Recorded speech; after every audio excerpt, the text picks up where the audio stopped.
छू ले तू ये दुआ।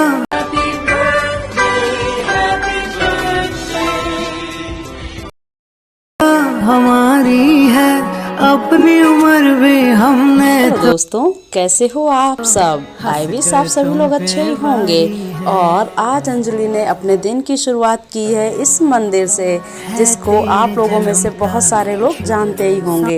ये गोरखनाथ बाबा का मंदिर है और आज के दिन की शुरुआत होती है अंजलि की इस मंदिर से। तो दोस्तों, आप लोगों में से कौन कौन इस मंदिर में घूमने आया है, और आप लोग देख ही रहे होंगे ये बहुत ही प्यारा मंदिर है। और यहीं पर आज अंजलि आई है अपनी फ्रेंड के साथ में।